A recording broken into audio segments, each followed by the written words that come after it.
Ibu Lala tuh. Ibu Lala. Oke, baik Ibu. Di sini saya ingin melakukan pendidikan kesehatan reproduksi. Waktunya sekitar 10 sampai 15 menit. Apakah Ibu bersedia? Bersedia. Oke, kalau gitu kita langsung mulai aja Bu ya. Ini saya punya poster tentang reproduksi. Ini untuk Ibu. Nanti saya sekaligus kasih tahu ya arahannya seperti apa. Ibu bisa buka di halaman pertama. Ya, oke.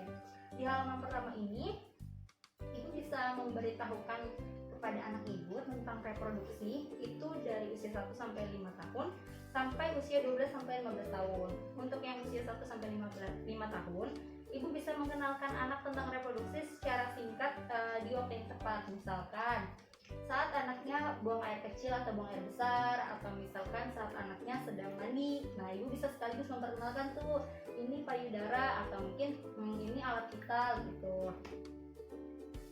Terus yang kedua, Ibu bisa mengajarkan secara tegas berkata tidak ketika ada orang lain yang berlaku senonoh sama anak Ibu. Misalkan Ibu sudah mengajarkan tuh, jika anak Ibu perempuan, kalau ada laki-laki yang jauh lebih tua umur dibanding dia, atau mungkin yang jenis kelaminnya berbeda, itu tidak diperbolehkan untuk menyentuh alat vitalnya seperti payudara, mama Ibu, bokong, atau alat vitalnya. Itu dari usia 1 sampai 5 tahun sudah boleh dikasih tahu. Lalu untuk yang usia 5 sampai 10 tahun ya Bu ya, di situ Ibu bisa memberikan jawaban secara sederhana dan terus terang. Kadang kan anak suka ada yang nanya, mama bayi itu datangnya dari mana? Nah, Ibu bisa memberitahukan secara apa adanya, tapi disesuaikan dengan bahasa yang anak Ibu mengerti gitu. Nah, biasanya itu obrolan anak-anak yang 5 tahun sampai 10 tahun. Lalu Ibu juga bisa menjelaskan tentang masa puber pada anaknya, misalkan nanti akan mengalami untuk yang wanita menstruasi, terus pada laki-laki sudah akan mengalami perubahan fisik seperti numbuh jakun, suaranya berubah, seperti itu bisa dikasih tahu ya Bu ya. Lalu pada usia remaja 12 sampai 15 tahun, Ibu dan suami mulai menanamkan pesan moral pada anak dan jelaskan dampak negatif dari seks yang tidak aman. Itu sudah boleh tuh Bu dikasih tahu. Jadi karena mungkin kalau usia 15 tahun sudah pasti mengerti ya tentang dunia seks. Terus Ibu juga bisa kasih tahu tuh tentang penyakit yang ditularkan sampai terjangkit virus HIV. Itu udah mulai dikasih tahu dampak penyakit jika melakukan seksual yang tidak aman, dampaknya seperti apa gitu. Terus boleh yang dibalikin kok. Nah,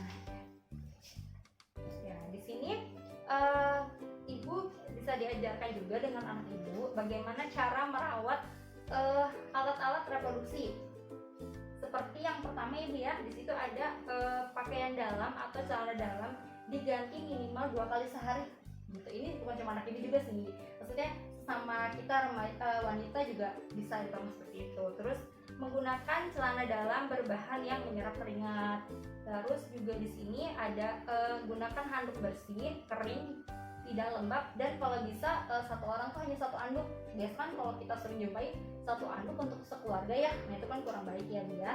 Ada kuman yang dibawa satu orang dibawa ke satu orang lainnya. Terus di sini bisa diberitahukan juga pada anaknya untuk yang perempuan, jika ketika dia buang air kecil, dia cebok itu dari arah depan ke belakang. Tujuannya supaya kuman yang dari anus tidak ikut ke organ reproduksi. Jadi kalau misalkan cebok itu dari atas ke bawah, jangan dibalik lagi dari bawah ke atas. Jadi cuma satu kali aja kalau cebok. Terus kalau yang untuk cowok sudah diwajibkan atau diharuskan sunat atau khitan ya, karena bisa kalau tidak melakukan itu bisa berdampak kanker penis atau kanker rahim pada istrinya nanti gitu. Karena kan kalau tidak disunat juga akan menyumbat saluran buang air kecilnya Bu ya. Itu yang dikhawatirkan. Nah, mungkin cukup sekian Ibu untuk penjelasan ini. Bagaimana Ibu? Apakah ada hal baru yang dipelajari dari pendidikan kesehatan ini? Banyak banget ini. Banyak banget ya Bu ya. Nanti saya ajarin ke anak saya di rumah. Iya, soalnya kan tadi yang cara merawat juga tidak untuk anak tapi untuk kita juga ya Bu ya. Oke, mungkin cukup sekian Ibu. Nanti jika ada Ibu yang tanyakan, boleh langsung misalkan menghubungi dari kader ya, biar nanti menghubungi saya, nanti saya mungkin akan jelaskan kembali kepada Ibu dan keluarga. Mungkin cukup sekian ya Bu ya. Saya ingin pamit untuk ke keluarga yang lainnya. Iya, makasih banyak ya Sul. Iya,